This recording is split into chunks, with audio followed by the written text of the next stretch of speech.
ये है हमारा वीबीए मैक्रो का लेक्चर नंबर 5 और आज हम सीखने वाले हैं कंडीशनल फॉर्मेटिंग इन मैक्रोस। चलिए शुरू करते हैं।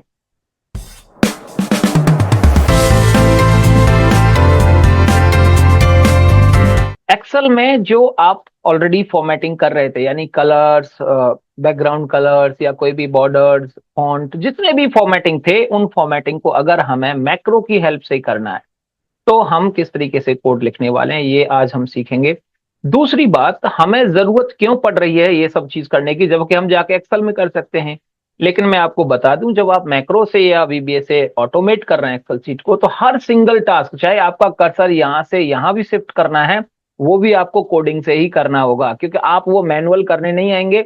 आप सिर्फ एक क्लिक करेंगे और क्लिक पे सारा काम होना चाहिए। उसके लिए आपको शीट को भी, एक सीट से दूसरी सीट को भी नेविगेट करना है, आपको कलर फिल करना, एवरीथिंग आपको एक्सेल में ऑटोमेट करना पड़ेगा। इसलिए हमें हर छोटी से छोटी चीज को मैक्रो में कोडिंग की फॉर्म में लिखना सीखना पड़ेगा। इसलिए आज हम ये नेक्स्ट टॉपिक कर रहे हैं जो आपको हेल्प करेगा कंडीशनली डेटा को फॉर्मेट करने के लिए। तो फॉर एग्जाम्पल इसके लिए मैंने विजुअल बेसिक का विंडो ओपन कर लिया है। जो लोग नए हैं वो लोग सीरीज बिगिनिंग से देखें तो आई होप उनको समझ आ जाएगा कि कैसे हमने वेरिएबल समझे थे, कैसे प्रोसीजर समझे थे। आज उसी कड़ी में हम आगे चल रहे हैं। तो फॉर एग्जाम्पल मैंने लिखा सब डेमो, ये मेरा एक प्रोसीजर क्रिएट हो गया।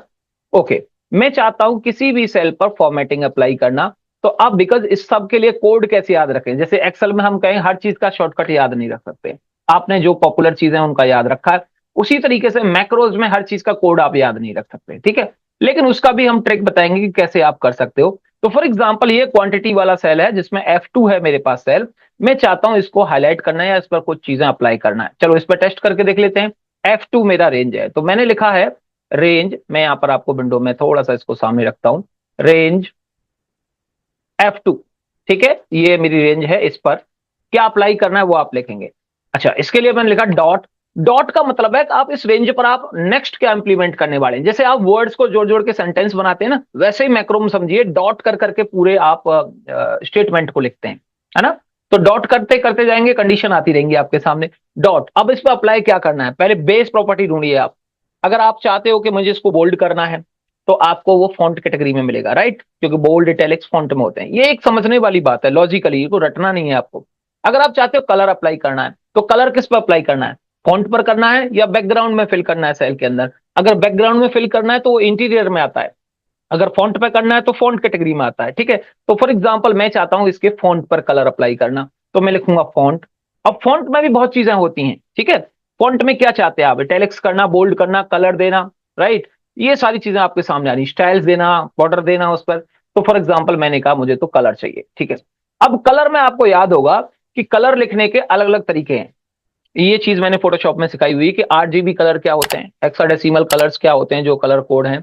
उसके अलावा कलर को सीधे नाम से कौन कौन से यूज कर सकते हैं। तो देखो मैक्रो में जो 6-8 कलर है, नेचुरल कलर आपके रेड, ग्रीन, ब्लू, येलो, इनको आप डायरेक्ट भी लिख सकते हो। बाकी के लिए आप कोड्स लिखने होते हैं। कोड आपको एक्सेल, गूगल पर भी मिल जाएंगे सर्च करने पर, अगर आप लिखेंगे वीबीए कलर कोड। या अभी जरूरत नहीं है, जब जरूरत पड़ेगी हमें तो हम वहां पर रिकॉल करेंगे। याद रहे क्योंकि हम लोग एक्सेल में मैक्रो लिख रहे हैं और टेक्नोलॉजी का नाम है वीबीए यानी विजुअल बेसिक। तो आपको हर कलर से पहले वीबी लिखना पड़ेगा। तो मैं लिख रहा हूं लेट्स से वीबी रेड, ठीक है। वीबी क्यों लिखा है, क्योंकि विजुअल बेसिक का रेड कलर जो कोड होता है वो यहाँ पर इंप्लीमेंट होता है। चलो इसको रन करके देख लेते हैं हम लोग, इतनी एक सिंगल लाइन को। तो रन करते हैं हम लोग, यहाँ से F5 करते हैं तो देखिए हमारा रेड हो गया, सामने देख रहे हैं आप। इसी तरीके से इस पर आपको बहुत सारी और प्रॉपर्टी देनी है। फिर मैंने लिखा है रेंज B2 पर ही, F2 पर ही, डॉट इंटीरियर यानी बैकग्राउंड में इंटीरियर क्या करना है, इंटीरियर में बॉर्डर अप्लाई करना है सेल के आउटर जो है, या उसके अंदर ग्रेडियंट फिल करने। तो मैंने कहा कलर अप्लाई करना है। कौन सा कलर है, लेट्स से वीबी येलो, ये कलर। चलो अब हम दोबारा रन करके देखते हैं, दो लाइंस मेरे साथ कंपाइल होंगी, दोनों चीजें काम कर रही हैं, ठीक है।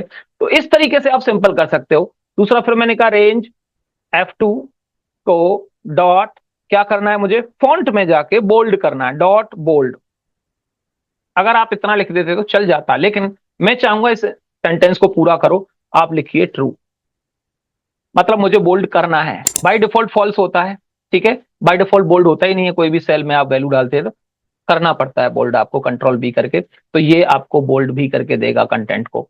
तो ये आप समझ रहे हैं, ऐसे ही आप इटैलिक्स लिख सकते थे, अंडरलाइन लिख सकते थे। बहुत सिंपल है। आप डॉट करते हुए प्रॉपर्टीज को ऐड कर, अगर आप कहते हो याद नहीं रहता है, रिकॉर्डिंग कर लो भाई, रिकॉर्डिंग करना भी बताया है आपको। लेकिन वही है, वहां अननेसेसरली इतनी लाइंस आपको कोड की मिलेंगी। इन 3 चीज को करने के लिए 33 लाइन लिखने वाले हैं वो फिर आप समझना आपके लिए मुश्किल हो जाएगा। तो मैं यही कहूंगा, सिंपल ये 3 लाइन आप लिख सकते हैं। ठीक है, चलिए अब इसको हम कैसे यूज कर सकते हैं प्रैक्टिकली हम समझते हैं। तो फॉर एग्जाम्पल मेरे पास यहाँ पर एक रेटिंग है, यहाँ मैं ले लेता हूँ एक रेटिंग कॉलम, और मैं चाहता हूं इसके अंदर जैसी रेटिंग हो उसके अकॉर्डिंग ही इसके अंदर कलर फिल होके आए। ठीक है, रेटिंग के लिए कलर की मैं ये चाह रहा हूं कि जो इस सेल में जो भी वैल्यू होगी वो उसी के अकॉर्डिंगली काम करेगा। सो फॉर एग्जांपल अगर मैं 10 से अबव रेटिंग या 7 से अबव देता हूं तो मैं चाहता हूं वो सेल ग्रीन हो जाए, 5 to 7 के बीच में येलो रहे, और 4 एंड बिलो जो भी है उसके लिए रेड रहे। तो ये कंडीशनली अगर आप एक्सेल में करते तो कंडीशनल फॉर्मेटिंग लगानी पड़ती, या आप कोई मैसेज देना चाहते तो आप एफ एल्स का फंक्शन लिखते। यहां पर भी सही एफ एल्स का ही हम लिखने वाले हैं। एक और प्रोसीजर में नीचे बनाने वाला हूं इसके लिए।